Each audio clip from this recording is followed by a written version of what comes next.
मुख्यमंत्री ने बाबा गुरु घासीदास जयंती की दी बधाई। कहा, बाबा गुरु घासीदास जी ने दिखाया मानवीय गुणों के विकास का रास्ता। मुख्यमंत्री विष्णुदेव साय ने सतनाम पंथ के प्रवर्तक बाबा गुरु घासीदास जी की 18 दिसंबर यानी आज को जयंती है। प्रदेशवासियों को बधाई और शुभकामनाएं दी है। साय ने कहा कि बाबा गुरु घासीदास जी ने अपने उपदेशों के माध्यम से दुनिया को सत्य, अहिंसा और सामाजिक सद्भावना का मार्ग दिखाया। उन्होंने संपूर्ण मानव जाति को मन के एक समान का प्रेरक संदेश देकर समानता और मानवता का पाठ पढ़ाया। बाबा जी ने छत्तीसगढ़ में सामाजिक और आध्यात्मिक जागरण की आधारशिला रखी। उन्होंने लोगों को मानवीय गुणों के विकास का रास्ता दिखाया और नैतिक मूल्यों की पुनर्स्थापना की। श्री साय ने कहा कि गुरु घासीदास जी का जीवन दर्शन और विचार मूल्य आज भी प्रासंगिक और सम्मत मानव जाति के लिए अनुकरणीय है। आप सभी को दोस्तों मीडिया छत्तीसगढ़ की तरफ से भी बाबा गुरु घासीदास जी की जयंती पर आप सभी को बहुत बहुत हार्दिक शुभकामनाएं। 68वीं राष्ट्रीय शालेय क्रीडा ओम प्रकाश ने सिल्वर मेडल जीतकर छत्तीसगढ़ का बढ़ाया मान। 68वीं राष्ट्रीय शालेय क्रीडा प्रतियोगिता का आयोजन 11 से 17 दिसंबर तक लुधियाना पंजाब में किया गया। इसमें मैनपाट के एक छोटे किसान धर्मवीर यादव के बेटे ओम प्रकाश यादव ने छत्तीसगढ़ के लिए नेटबॉल में सिल्वर मेडल जीतकर अपने घर, परिवार, गांव और शहर का नाम रोशन किया। ओम प्रकाश अंबिकापुर शहर के नेहरू विद्या मंदिर विद्यालय में अध्ययनरत है। राजधानी में एक शाम कवियों के नाम गुदगुदाएगी सुरेंद्र दुबे की हास्य और व्यंग से भरी कविताएं। राजधानी रायपुर में एक शाम कवियों के नाम होने जा रही है। बूढ़ा तालाब स्थित इंडोर स्टेडियम में आज शाम देशी टॉक कवि सम्मेलन 5.0 का आयोजन होने जा रहा है। मंच में देश के लोकप्रिय कवि डॉक्टर सुरेंद्र दुबे भी अपनी प्रस्तुति देंगे। छत्तीसगढ़ पुलिस भर्ती अब दस्तावेजों की होगी जांच। विभाग ने जारी किया आदेश। दुर्ग, बालोद और बेमेतरा की भर्ती प्रक्रिया पर लगी थी रोक। छत्तीसगढ़ जिला पुलिस बल आरक्षक संवर्ग चयन परीक्षा 2023-24 के लिए बड़ी अपडेट सामने आई है। हाईकोर्ट द्वारा भर्ती पर लगाई गई रोक के दौरान जिन अभ्यर्थियों के दस्तावेजों का सत्यापन नहीं हो सका था, उनके लिए नई तिथि जारी कर दी गई है। दरअसल छत्तीसगढ़ पुलिस भर्ती प्रक्रिया में हाईकोर्ट बिलासपुर ने बीते 27 नवंबर को रोक लगा दी थी। दुर्ग जिले में जिला पुलिस बल आरक्षक भर्ती प्रक्रिया 16 नवंबर से शुरू थी। यहाँ जो है दुर्ग रेंज के लिए दुर्ग, बालोद और बेमेतरा 3 जिलों के लिए भर्ती शुरू की जा रही थी। इसी दौरान हाईकोर्ट बिलासपुर ने भर्ती प्रक्रिया में रोक लगा दी थी। हाईकोर्ट ने मामले में सुनवाई करते हुए फिर से प्रक्रिया को संशोधित करते हुए प्रावधान के साथ शुरू करने का आदेश दिया है। न्यायालय के आदेश के बाद 8 दिसंबर से फिर से भर्ती प्रक्रिया फिर से शुरू की। इस दौरान 8 दिसंबर और उसके आगे के प्रवेश पत्र का मान्य किया गया था। वहीं 27 से 8 दिसंबर के बीच जारी हुए प्रवेश पत्र को रोक दिया गया था। पीएम सड़क में भ्रष्टाचार की परत, विरोध करने पर ठेकेदार देता है ग्रामीणों को धमकी, वीडियो भेजकर लगाई मदद की गुहार। नारायणपुर जिले के टेमरू गांव में बन रहे प्रधानमंत्री ग्राम सड़क योजना में भ्रष्टाचार की परत चढ़ाई जा रही है। ग्रामीणों के विरोध के बाद भी ठेकेदार पर जिला प्रशासन मेहरबान है। घटिया सड़क निर्माण की शिकायत करने वाले ग्रामीणों को ठेकेदार कहता है कि जिसे जहां जाकर शिकायत करना है वहां जाकर कर दीजिए, सड़क तो ऐसे ही बनेगी। 6 साल बने सड़क के ऊपर डामरीकरण कर लाखों रुपए की बर्बादी का यह खेत जिला मुख्यालय से 13 किलोमीटर दूर चल रहा है। घटिया सड़क निर्माण की वीडियो बनाकर ग्रामीणों के द्वारा सोशल मीडिया में वायरल कर ठेकेदार की सच्चाई को जग जाहिर की जा रही है और जिला प्रशासन की नींद नहीं खुल रही है। एमएलए उत्तरी जांगड़े बोली, कलेक्ट्रेट में तोड़फोड़ करके आना है। कहा, बलौदाबाजार याद है ना। भड़काऊ भाषण शेयर कर बीजेपी ने कहा जहर घोल रही है कांग्रेस। छत्तीसगढ़ के सारंगढ़ से कांग्रेस विधायक उत्तरी जांगड़े का भड़काऊ भाषण सामने आया है। इसमें जांगड़े कलेक्ट्रेट ऑफिस में तोड़फोड़ की बात कह रही है। साथ ही बलौदाबाजार का भी उन्होंने जिक्र किया। इस वीडियो को बीजेपी ने शेयर कर लिखा कि कांग्रेस इस तरह से जहर घोलने का काम करती है। दरअसल ये वीडियो कांग्रेस के किसी प्रदर्शन और घेराव कार्यक्रम से जुड़ा हुआ है। इसमें उत्तरी जांगड़े युवाओं को ये कह रहे कि कलेक्ट्रेट के भीतर जाना है, केवल बाहर से ही नहीं आना है। हम सबका एक साथ जाकर तोड़फोड़ करके आना है। बलौदाबाजार कैसा है ये तो आप जान ही रहे हैं। पूर्व डिप्टी सीएम टीएस सिंहदेव के खिलाफ हिंदू समाज ने खोला मोर्चा। राम मंदिर के फैसले पर उठाए थे सवाल। छत्तीसगढ़ के पूर्व डिप्टी सीएम टीएस सिंहदेव ने राम मंदिर पर विवादित बयान दिया था। इसे लेकर सर्व हिंदू समाज नाराज है और कोतवाली थाने में एफआईआर दर्ज कराने के लिए ज्ञापन सौंपा है। दरअसल 9 दिसंबर को अंबिकापुर के राजीव भवन में कांग्रेस के पदाधिकारी और कार्यकर्ताओं की बैठक आयोजित की गई थी। इस बैठक में नगरीय निकाय चुनाव और ग्राम पंचायत चुनाव पर चर्चा की गई। बैठक में राष्ट्रीय सचिव जरीता जैतफलांग, डिप्टी टीएस सिंहदेव और साथ ही पूर्व खाद्य मंत्री अमरजीत भगत शामिल हुए। बैठक के दौरान पूर्व डिप्टी सीएम टी.एस. सिंहदेव ने पदाधिकारियों और कार्यकर्ताओं को संबोधित करते हुए कहा था कि बाबरी मस्जिद के बाद अब कहा जा रहा है कि देश में 40,000 ऐसे स्थान है जहां गड़े मुर्दे उखाड़े जाएंगे। उन्होंने सुप्रीम कोर्ट के फैसले पर भी सवाल उठाया था। सर्व हिंदू समाज के पदाधिकारियों का कहना है कि पूर्व डिप्टी सीएम टी.एस. सिंहदेव ने धार्मिक भावनाओं को आहत किया है और उनके खिलाफ एफआईआर दर्ज करने की मांग की है।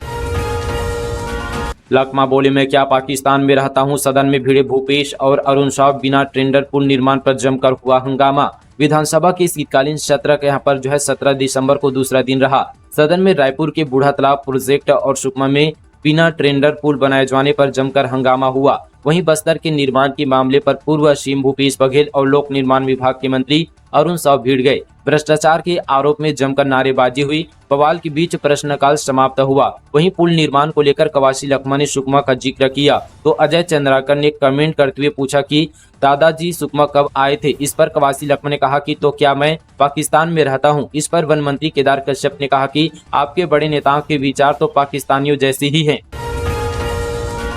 पिंडरा में 14 दिन से पड़ रही कड़ाके की ठंड, अमरकंटक में बिछी बर्फ की चादर, तापमान 7 डिग्री, चौक चौराहों पर अलाव की व्यवस्था तक नहीं। पिंडरा क्षेत्र में लगातार 14वें दिन भी कड़ाके की ठंड पड़ रही है। तापमान 7 डिग्री से नीचे है। छत्तीसगढ़ की सीमा से सटे अमरकंटक में आज बर्फ की चादर देखने को मिली है। इधर अमरकंटक समेत छत्तीसगढ़ के सीमावर्ती गाँव में तापमान 2 डिग्री पहुँच गया है। सदन में उठा महिलाओं के साथ ठगी का मामला, कांग्रेस महिला विधायक ने कहा सरकार संज्ञान में लेकर करे कठोर कार्रवाई। छत्तीसगढ़ विधानसभा की शीतकालीन सत्र का दूसरा दिन भी हंगामेदार रहा। जैसे ही सदन की कार्यवाही शुरू हुई, विपक्ष और सत्ता पक्ष के विधायकों ने सरकार को घेरा। वहीं प्रदेश में महिलाओं के साथ हो रही ठगी का मामला भी सदन में उठा। संजारी बालोद विधायक संगीता सिंह ने सदन में यह मुद्दा उठाया और बताया कि प्रदेश भर में माइक्रो फाइनेंस कंपनियों द्वारा महिलाओं के साथ ठगी की जा रही है। उन्होंने कहा कि हजारों की तादाद में महिलाओं के साथ ठगी की जा रही है। समूह की महिलाओं के साथ 1 लाख, 2 लाख, 3 लाख तक की ठगी की जा रही है। महिलाओं को बैंक वाले परेशान कर रहे हैं। नीचे तबके की महिलाओं को ठगी का शिकार बनाया जा रहा है। सरकार संज्ञान में लेकर कार्यवाही करे।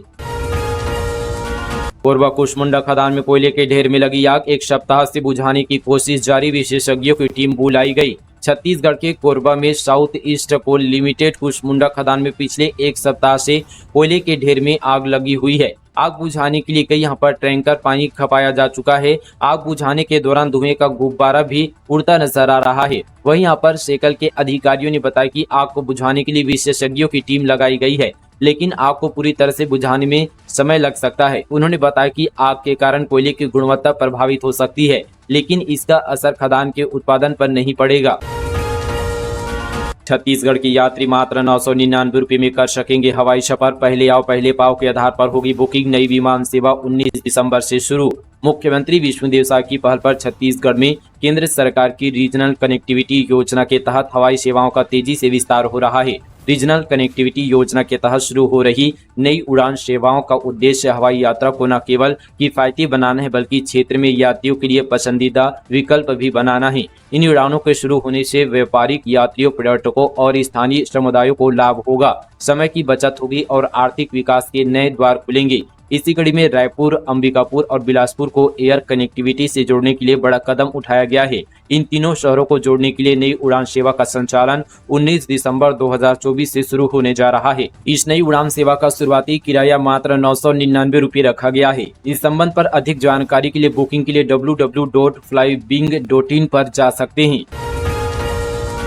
फुटपाथ पर दुकान लगाने वाले 9 संदिग्ध गिरफ्तार। एएसपी की पूछताछ में नहीं दे पाए सही जवाब, सभी को थाने ले गई पुलिस। दुर्ग की ट्रैफिक एएसपी ऋचा मिश्रा ने बोरिया market, power house market, sector 6 F market, Sunday market, Faridnagar और नेहरू नगर मार्केट का औचक निरीक्षण किया। इस दौरान उन्होंने फुटपाथ पर दुकान लगाने वाले दुकानदारों के पहचान पत्र चेक किए। इस दौरान यहां पर 9 दुकानदार सही जवाब नहीं दे पाए, इसलिए उन्हें थाने भेज दिया गया और उनके खिलाफ कानूनी कार्रवाई की गई है। सभी को पुलिस ने गिरफ्तार कर लिया है।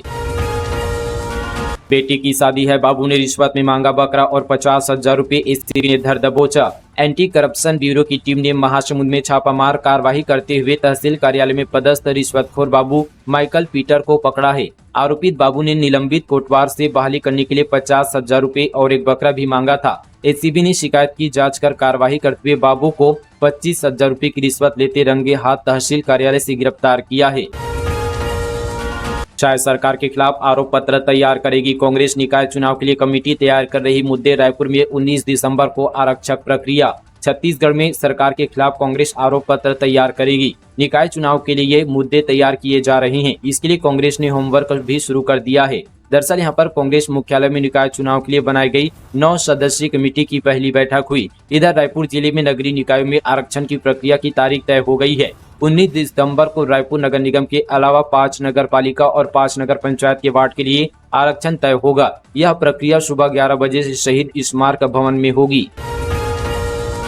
निकाय चुनाव से पहले जोगी परिवार की होगी कांग्रेस वापसी। रेन्यू का अमित बड़े नेताओं के संपर्क में पार्टी में आने की मांग कर रहे हैं विधानसभा लोकसभा के बागी। छत्तीसगढ़ में निकाय चुनाव से पहले कांग्रेस बागी नेताओं की घर वापसी कराने जा रही है। इसमें जोगी परिवार की भी कांग्रेस वापसी की चर्चा है। बताया जा रहा है कि विधानसभा से लेकर लोकसभा चुनाव के बीच पार्टी में भीतर घात करने और बागी होकर चुनाव लड़ने वाले नेताओं ने माफी मांगी है। खनिजों के अवैध खनन, परिवहन और भंडारण पर 113 हाईवा को जब्त कर वसूला गया 9,61,000 रुपये का जुर्माना। मुंगेली से बड़ी खबर है। कलेक्टर राहुल देव के निर्देशानुसार जिले में खनिजों के अवैध खनन, परिवहन और भंडारण पर बड़ी कार्रवाई की गई है। परिवहन, खनिज राजस्व और पुलिस विभाग की संयुक्त दल ने 13 हाईवा को जब्त कर 9,61,000 रुपये से अधिक का जुर्माना वसूला गया। कलेक्टर ने कहा कि जिले में खनिजों के अवैध खनन, परिवहन और भंडारण पर सख्त कार्रवाई की जाएगी। उन्होंने संबंधित अधिकारियों को आपसी समन्वय स्थापित कर ऐसे मामलों में कड़ी कार्रवाई के निर्देश दिए हैं। कोंडागांव के शिक्षक ने लकड़ी से बनाई शाह की तस्वीर। सीएम और विजय शर्मा ने गृह मंत्री को किया भेंट। सोशल मीडिया पर शेयर की फोटो। कोंडागांव के शिक्षक शिवचरण साहू ने लकड़ी से केंद्रीय गृह मंत्री अमित शाह की तस्वीर बनाई थी। मुख्यमंत्री विष्णुदेव साय और उप मुख्यमंत्री विजय शर्मा ने यह तस्वीर गृह मंत्री शाह को भेंट की। इसकी फोटो विजय शर्मा ने अपने सोशल मीडिया अकाउंट पर भी शेयर किया है। कोंडागांव के शिक्षक और काष्ठ शिल्पकार शिवचरण साहू ने बताया कि सप्ताह भर के अथक प्रयास से ये तस्वीर तैयार की है। खुशी है कि देश के गृह मंत्री के घर की शोभा बनेगी। उनके हाथों से बनी तस्वीर को देख अमित शाह भी इस कला से प्रभावित हुए। नेशनल हाईवे की स्थिति दयनीय। रोड मरम्मत के लिए युवा का अनिश्चितकालीन अनशन। बलरामपुर रामानुगंज को जोड़ने वाले राष्ट्रीय राजमार्ग 343 की हालत दयनीय हो चुकी है। नेशनल हाईवे पर कई जगह बड़े बड़े गड्ढे बन गए हैं, जिसके कारण आए दिन हादसे हो रहे हैं। इसके बाद भी शासन प्रशासन ने इस सड़क की मरम्मत को लेकर कोई ध्यान नहीं दिया है, जिससे जनता के बीच आक्रोश पनप रहा है। रामानुगंज को बलरामपुर से जोड़ने वाली सड़क NH 343 में धूल ने राहगीरों का जीना मुश्किल कर दिया है। सड़क के किनारे घरों में रहने वाले परिवार धूल और गंदगी से परेशान हैं। सड़क में दर्जनों जगहों पर बड़े बड़े गड्ढे बन चुके हैं। ये गड्ढे अब जानलेवा साबित हो रहे हैं। गड्ढों के कारण लगातार सड़क दुर्घटनाएं हो रही है। इसके बावजूद शासन प्रशासन और राष्ट्रीय राजमार्ग विभाग के जिम्मेदार अधिकारी इसकी मरम्मत को लेकर कोई पहल नहीं कर रहे हैं। इस सड़क की जर्जर हालत को लेकर रामानुगंज का एक युवा अनिश्चितकालीन अनशन पर बैठा है ताकि जल्द से जल्द सड़क की मरम्मत हो सके। कड़ाके की ठंड में बीएड डिग्री धारक शिक्षकों का प्रदर्शन। नौकरी से निकाले जाने के फैसले के विरोध में पदयात्रा करते पहुंचे कटघोरा। छत्तीसगढ़ में हजारों बीएड डिग्रीधारी सहायक शिक्षकों की नौकरी खतरे में पड़ गई है।